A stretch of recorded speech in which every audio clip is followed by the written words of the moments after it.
সুদ আদায় করব, 3 গুণ টাকা আদায় করব, ভিটা মাটি বেচে আদায় করব। শুধু জেল খাটাবো না, স্থাবর অস্থাবর সব প্রপার্টি অ্যাটাচমেন্ট করব, খুব দ্রুত অকশন করব। আগের আইনে অনেক ফাঁক ফোকর ছিল, বর্তমান আইনে ফাঁক ফোকর রাখা হলো না। The West Bengal public safety and control of antisocial activities bill pass হয়েছে বিধানসভায়। তাতে রাজ্যপাল আর.এন. রবির অনুমোদনও মিলেছে। সোমবার থেকে সেই আইন লাগু হলো বাংলায়।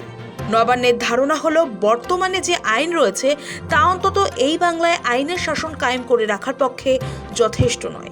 তৃণমূল জামানায় তোলাবাজি, সিন্ডিকেট রাজ, গুন্ডামি যে চরম মাত্রায় পৌঁছেছিল তা ঠান্ডা করতে বাড়তি দেওয়াই দরকার। এই নতুন গুন্ডা দমন আইন হলো সেই দেওয়াই। গত মাসে বিধানসভায় দাঁড়িয়েই মুখ্যমন্ত্রী স্পষ্ট হুঁশিয়ারি দিয়ে জানিয়েছিলেন, রাজ্যে কোনোভাবেই রাষ্ট্রবিরোধী কাজ বরদাস্ত করা হবে না এবং গুন্ডাদের দমনের পাশাপাশি তাদের সম্পত্তিও বাজেয়াপ্ত করা হবে।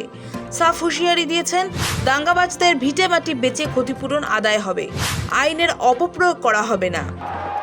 ভিটা মাটি ছাড়া করব, কোন দাঙ্গাবাজের স্থায়ী নেই। আর যে যার পাস রেকর্ড খারাপ থাকবে, যে দলেরই হোক, যে নেতাই হোক, 1 বছর প্রিভেন্টিং অ্যারেস্ট থাকবে। আশা করি রাজনৈতিক লড়াই করবেন, অনুমতি নিয়ে রাজনৈতিক কর্মসূচি করবেন। সুদ আদায় করব, 3 গুণ টাকা আদায় করব, ভিটা মাটি বেচে আদায় করব। শুধু জেল খাটাবো না, স্থাবর অস্থাবর সব প্রপার্টি অ্যাটাচমেন্ট করব, খুব দ্রুত অকশন করব। আমরা এই আইন এনেছি, কোথায় কোথায় ফাঁক ছিল অপপ্রয়োগ করব না, নিশ্চিন্ত থাকুন। সমাজ বিরোধী কার্যকলাপ ও গুন্ডা কারা, এই বিলে অপরাধ ও অপরাধীদের পরিধি স্পষ্ট করে দেওয়া হয়েছে। যে সমস্ত কাজ সাধারণ মানুষের মধ্যে আতঙ্ক, ভয় বা নিরাপত্তাহীনতা তৈরি করে এবং জীবন ও সম্পত্তির ক্ষতি করবে তা সমাজ বিরোধী কার্যকলাপ হিসেবে গণ্য হবে। এছাড়া সরকারি বা বেসরকারি সম্পত্তি ধ্বংস করা, তোলাবাজি, সিন্ডিকেট রাজ, বালি, পাথর, খনি বা বনজ সম্পদের বেআইনি কারবার যা সরকারি কোষাগারের ক্ষতি করে তাও এই আইনের আওতায় আসবে। বিলে গুন্ডা শব্দটিরও আইনি ব্যাখ্যা দেওয়া হয়েছে।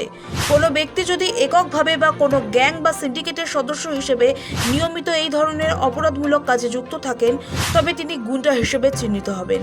এছাড়া ভারতীয় ন্যায় সংহিতা 2023-এর 111 বা 112 নম্বর ধারায় চার্জশিটভুক্ত ব্যক্তি অস্ত্র আইন, মাদক আইন, বিস্ফোরক আইন বা নারী পাচার প্রতিরোধ আইনে অপরাধী বা অপরাধে মদতদাতারাও এই আইনের কোপে পড়বেন। আটক রাখার ক্ষমতা কার হাতে? কোনো সন্দেহভাজন ব্যক্তিকে আটক করতে গেলে পুলিশ সুপার বা তার ঊর্ধ্বতন কোনো আধিকারিকের রিপোর্টের প্রয়োজন হবে। সেই রিপোর্টের উপর ভিত্তি করে রাজ্য সরকার আটকের নির্দেশ দিতে পারবে। অর্থাৎ সরকার চাইলে কোনো ব্যক্তিকে আটক রাখার নির্দেশ দিতে পারবে। রাজ্য সরকার পুলিশ কমিশনার, জেলা ম্যাজিস্ট্রেট অথবা সরকার নির্ধারিত ডেপুটি ইন্সপেক্টর জেনারেল পদমর্যাদার পুলিশ অফিসার এই ধরনের ডিটেনশন অর্ডার জারি করতে পারবেন। যদি তাদের মনে হয় কোনো ব্যক্তি সমাজ বিরোধী কার্যকলাপে যুক্ত অথবা যুক্ত হওয়ার সম্ভাবনা রয়েছে এবং তাকে আটক না করলে জননিরাপত্তা বা জনশৃঙ্খলা বিপন্ন হতে পারে, তাহলে তাকে আটক করার নির্দেশ জারি করা যাবে। এছাড়া গত 7 বছরের মধ্যে কোনো ব্যক্তি যদি অন্তত একবার আদালতে দোষী সাব্যস্ত হয়ে থাকেন কিংবা 3টি ভিন্ন মামলায় অভিযুক্তের বিরুদ্ধে চার্জশিট পেশ করা হয়ে থাকে তবে পুলিশ কমিশনার বা জেলা শাসক তাকে আটক করতে পারবেন। এই আটকের বিষয়টি অবিলম্বে রাজ্যের ডিজিপিকে জানাতে হবে। কড়া শাস্তি ও জামিন অযোগ্য অপরাধ, আইনটিকে অত্যন্ত কঠোর রূপ দেওয়া হয়েছে। এই আইনের অধীনে সমস্ত অপরাধকে সরাসরি গ্রেফতারযোগ্য এবং জামিন অযোগ্য হিসেবে গণ্য করা হবে। অর্থাৎ পুলিশ ওয়ারেন্ট ছাড়াই গ্রেফতার করতে পারবে এবং অভিযুক্ত স্বাভাবিক নিয়মে জামিনের অধিকার পাবেন না। জামিনের সিদ্ধান্ত আদালতের বিবেচনার উপর নির্ভর করবে। জনসুরক্ষার স্বার্থে কোনো ব্যক্তিকে বিনা বিচারে সর্বোচ্চ 12 মাস পর্যন্ত প্রতিরোধমূলক আটক করে রাখা যাবে, তবে অনির্দিষ্টকালের জন্য আটক রাখা যাবে না। অ্যাডভাইজারি বোর্ড বা পরামর্শদাতা বোর্ড গঠনের বিধান রাখা হয়েছে। কোনো অভিযুক্ত এই আইনের নির্দেশ লঙ্ঘন করলে তার সর্বোচ্চ 3 বছর পর্যন্ত কারাদণ্ড এবং জরিমানা হতে পারে। অ্যাডভাইজারি বোর্ড কি করবে? রাজ্য সরকার এক বা একাধিক অ্যাডভাইজারি বোর্ড গঠন করতে পারবে। প্রতিটি বোর্ডে একজন চেয়ারম্যান থাকবেন, যিনি হাইকোর্টের বিচারপতি বা প্রাক্তন বিচারপতি। সঙ্গে থাকবেন আরও 2 জন সদস্য, যাদের হাইকোর্টের বিচারপতি হওয়ার যোগ্যতা থাকতে হবে। কোনো ব্যক্তিকে আটক করার পর 3 সপ্তাহের মধ্যে সরকারকে সেই মামলার নথি অ্যাডভাইজারি বোর্ডের কাছে পাঠাতে হবে। বোর্ড চাইলে আটক ব্যক্তির বক্তব্য শুনতে পারে, প্রয়োজন মনে করলে ব্যক্তিগত শুনানির সুযোগও দিতে পারে।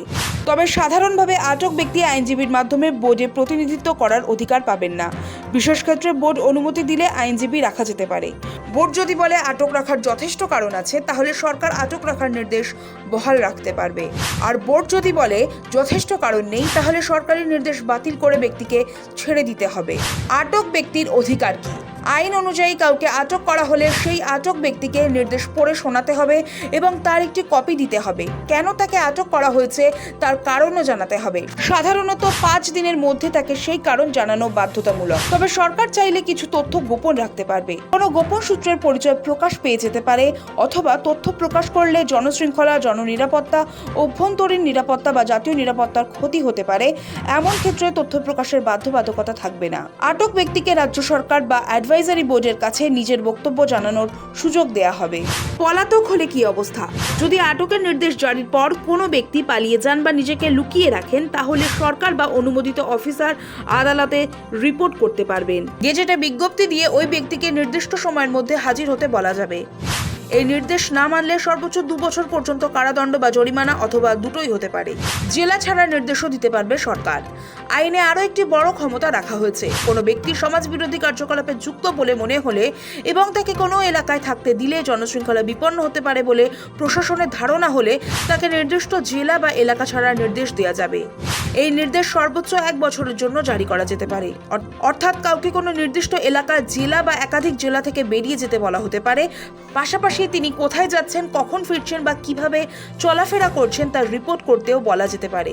এই ধরনের নির্দেশ অমান্য করলে সর্বোচ্চ 3 বছরের কারাদণ্ড এবং জরিমানার বিধান রাখা হয়েছে। পুলিশকে তল্লাশি ও বাজেয়াপ্ত করার ক্ষমতা। এই আইনের অধীনে পুলিশকে তল্লাশি ও বাজেয়াপ্ত করার ক্ষমতা দেওয়া হয়েছে। সরকার বা অনুমোদিত অফিসার যে কোনো পুলিশ অফিসারকে ক্ষমতা দিতে পারবেন কোনো জায়গায় ঢুকে তল্লাশি করতে, কোনো ব্যক্তি, যানবাহন, নৌযান বা পরিবহন মাধ্যম থামিয়ে তল্লাশি করতে এবং কোনো নথি, টাকা, সম্পত্তি বা জিনিস বাজেয়াপ্ত করতে যদি মনে হয় তার সমাজ বিরোধী কার্যকলাপে ব্যবহার হচ্ছে বা হতে চলেছে। বাজেয়াপ্তর পর সেই অফিসারকে তাৎক্ষণিকভাবে সরকার বা অনুমোদিত কর্তৃপক্ষকে রিপোর্ট করতে হবে। বাজেয়াপ্ত সম্পত্তির নিরাপদ হেফাজতের ব্যবস্থাও করতে হবে। প্রশাসনিক পদক্ষেপের বিরুদ্ধে মামলা করা যাবে না। এই আইনের অধীনে সৎ উদ্দেশ্যে নেওয়া কোনো পদক্ষেপের জন্য রাজ্য সরকার বা কোনো অফিসারের বিরুদ্ধে মামলা, ফৌজদারি কার্যবাহী বা আইনি পদক্ষেপ করা যাবে না। অর্থাৎ প্রশাসনিক সুরক্ষার একটি বড় ছাতা রাখা হয়েছে। তবে এই বিধানে বিতর্কও রয়েছে। বিরোধীরা আগেই প্রশ্ন তুলেছে, গুড ফেইথ বা সৎ উদ্দেশ্যের ব্যাখ্যা কে করবে এবং তার আড়ালে অপব্যবহারের সুযোগ থাকবে কিনা। নবান্ন মনে করছে বর্তমানে যে আইন রয়েছে তা অন্তত এই বাংলায় আইনের শাসন কায়েম করে রাখার পক্ষে যথেষ্ট নয়। তৃণমূল জমানায় তোলাবাজি, সিন্ডিকেট রাজ, গুন্ডামি যে চরম মাত্রায় পৌঁছেছিল তা ঠান্ডা করতে বাড়তি দেওয়াই দরকার। বিধানসভায় দাঁড়িয়ে মুখ্যমন্ত্রী স্পষ্ট ভাষায় জানিয়েছিলেন, এই আইন কোনো রাজনৈতিক প্রতিহিংসা বা অপপ্রয়োগের জন্য আনা হয়নি। এর একমাত্র লক্ষ্য দাঙ্গা, অশান্তি বা সরকারি বেসরকারি সম্পত্তি ধ্বংসের সংস্কৃতি রোখা। সৌভিক সান্যালের রিপোর্ট, সময়, কলকাতা।